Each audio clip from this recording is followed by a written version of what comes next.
Alors on en vient à ce qui s'est passé ce week-end. Effectivement, tu l'as dit, rebondissement, réaction, on va le dire comme tel, réaction d'orgueil. On a mis l'ensemble de la presse avec Marca et As également, parce que la photo de As était aussi assez symbolique de ce qui se passe aujourd'hui dans cette atmosphère. Victoire 3-0 face à Alaves, avec les trois de devant qui ont marqué, Asensio qui a ouvert la boîte, la lata comme on dit en Espagne, Karim Benzema qui marque le troisième et Vinicius le deuxième. Et ce geste d'Asensio vers les tribunes avec le doigt sur la bouche pour dire aidez-nous, accompagnez-nous plutôt que d'avoir la critique facile. Así callan los pitos, c'est ainsi qu'on fait taire les sifflets avec ce 3-0. Ça c'était le plan de bataille de Carlo Ancelotti pour ce match.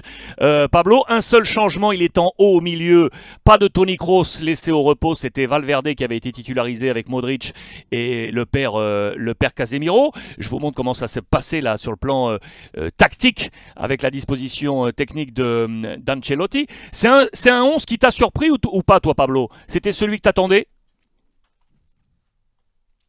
Oui, j'attendais au moins un changement.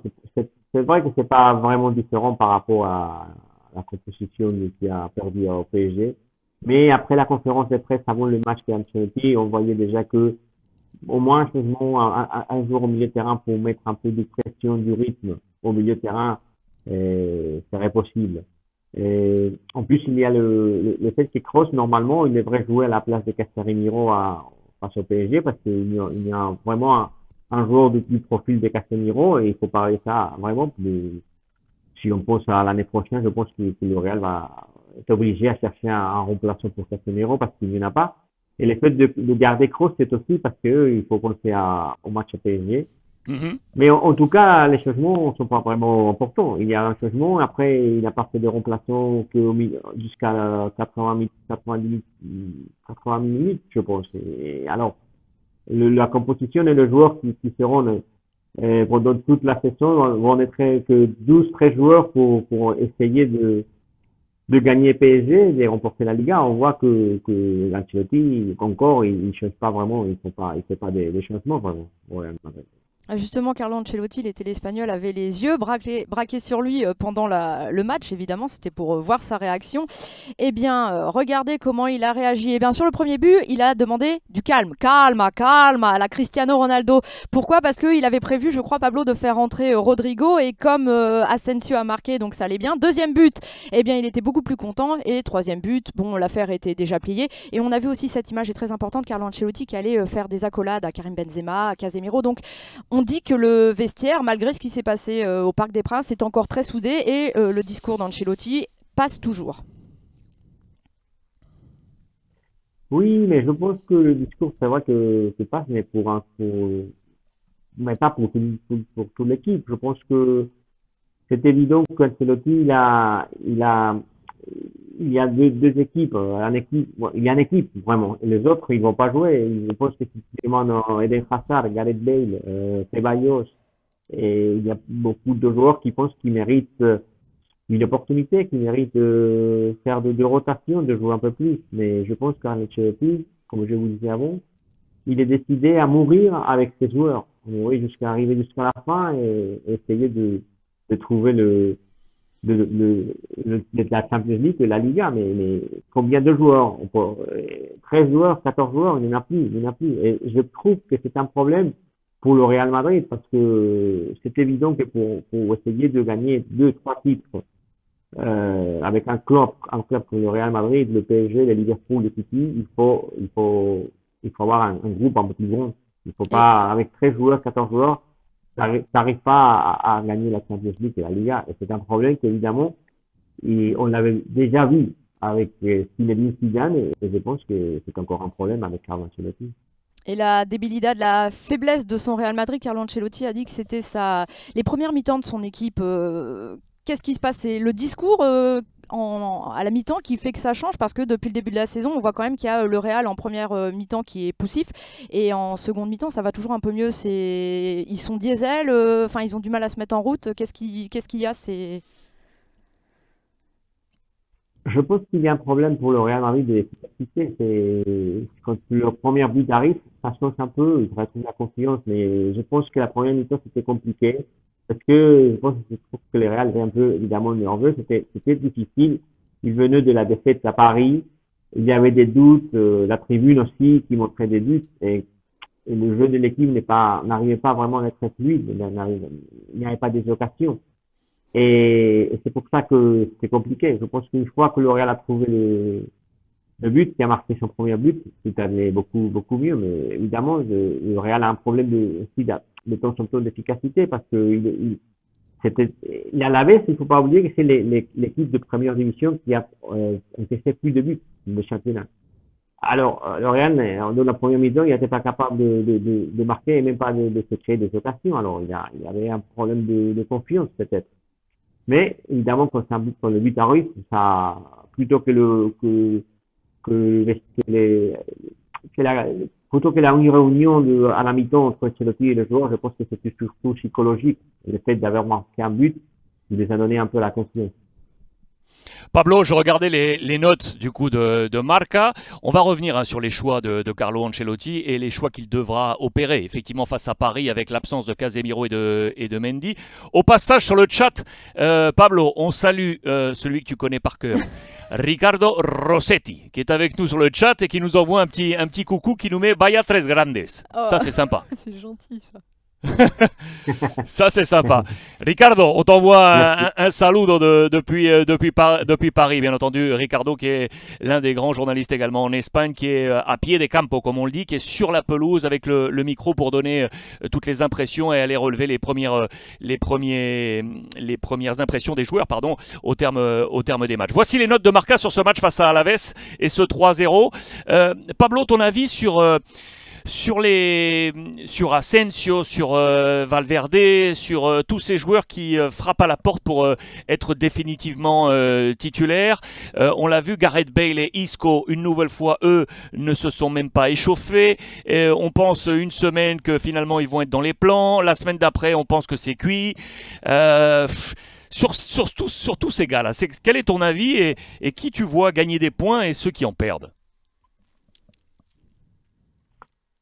Bon, gagne des points, évidemment, Asensio, mais moi, j'aimerais bien dire que Asensio, c'est excellent, sa efficacité, son frappe, il est capable de marquer des buts extraordinaires, mais il faut le montrer dans les gros matchs. Je pense que Asensio à Bernabéu, c'est vrai, qu'il fait son mieux, qu'il a la confiance, que l'équipe, évidemment, attaque et joue beaucoup plus sur le terrain de l'adversaire, c'est plus facile. Mais Asensio, il manque encore, je pense, de montrer cette année un grand match de oxygène, je dirais, un match face au PSG. On le verra à Bernabéu. Je pense que c'est hyper important avoir un Asensio motivé et capable de jouer à 100% pendant les 90 minutes. C'est ça le plus important pour Asensio et c'est ça qui lui manque un peu encore. Et évidemment, qui perd par l'instant, c'est comme vous l'avez dit, Hazard, il perd. C'est pas une option, je pense, c'est important pour le match face au PSG. Bale non plus. Ce sont deux joueurs que je pense que bon, ils n'ont pas la confiance de Carlo Ancelotti. Valverde, c'est vrai qu'il gagne ces dernières journées parce qu'il a bien joué. Et c'est vrai qu'il n'avait pas la confiance de Carlo Ancelotti. C'était un joueur hyper important. Je pense qu'il faut être juste. Il faut dire qu'à mon avis, Ancelotti n'a pas utilisé suffisamment Valverde pendant cette saison. C'est vrai qu'il a eu des blessures, qu'il a eu des difficultés pour récupérer son niveau. Mais je trouve que c'est un joueur hyper important pour le Real et qu'Ancelotti n'a pas compris ou bien va comprendre à partir de maintenant qu'il faut l'utiliser beaucoup plus pour donner d'oxygène, de muscles et d'intensité au milieu de terrain du Real Madrid. Après, il y a encore des joueurs qui perdent aussi. Rodrigo, c'est vrai qu'il joue, qu'il revient de temps en temps, mais il a perdu la pression à l'effectif à la composition de Carlo Ancelotti.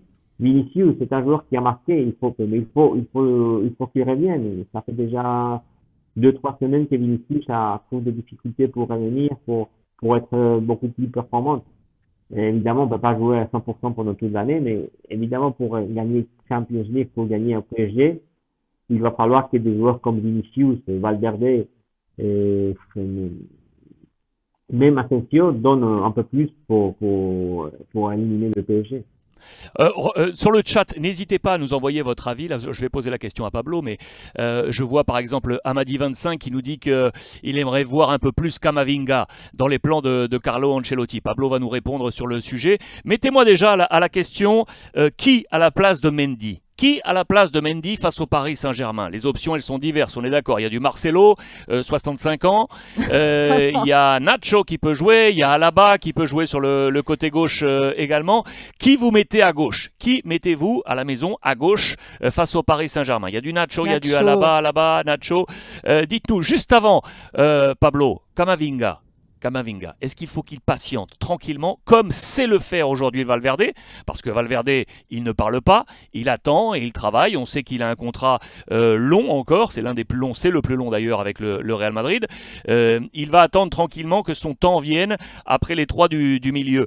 Est-ce que Camavinga doit attendre, ou tu penses qu'il mériterait d'être déjà lancé plus de fois dans le grand bain? Il y a Miguel Gutiérrez également à gauche, effectivement. Dis-nous, Camavinga. Ouais. Camavinga, à mon avis, il est très jeune, il faut être patient, mais je trouve qu'il aurait pu jouer un peu plus pendant la session, des minutes, parce que c'est un joueur qui est vraiment, qui n'a pas de peur de jouer au Real Madrid, qui a montré des choses intéressantes. Le problème, c'est qu'à la place de Casemiro, il n'a pas vraiment, c'est trop risqué à mon avis. Il faut lui donner on peut pas donner la responsabilité d'un joueur, d'un stopper, d'un leader, un défenseur comme Casemiro. On peut pas donner cette responsabilité à Camavinga. Il est très jeune. Et en plus, c'est pas son poste. À mon avis, Camavinga, il peut jouer à la place de Kroos ou Modric. Un cran plus haut. Ce sont deux joueurs qui ont joué un peu plus haut et qui cherchaient le but. Il arrive très bien, il est dangereux dans le jeu offensif. Alors, il faut s'en profiter un peu plus dans le jeu. Mais, évidemment que pour le PSG, à mon avis, c'est trop risqué. Évidemment, il est jeune, mais j'insiste, il devrait jouer un peu plus, pendant toute l'année. Je pense qu'il aurait donné un peu plus au Real Madrid. C'est un joueur intéressant, très, très intéressant pour le Real. Alors, qu'est-ce que tu fais du coup sur le poste de latéral gauche? Il y a de tout. Hein. Sur le chat, tu le vois, il y a de tout. Je le rappelle, les options. Donc, Marcelo, il y a Flack to Peace qui nous dit si c'est Marcelo, finito pour le Real Madrid. Donc, soit c'est Marcelo, soit c'est Nacho, soit c'est Alaba, ou alors le jeune, effectivement, qui a déjà joué, Miguel Gutiérrez. Tu penses que ce sera qui? Qui on va mettre à gauche face au Paris Saint-Germain? Bon, Okay. Bon, premièrement, parce que vous savez le nom de Miguel Gutiérrez, moi, à mon avis, c'est impossible.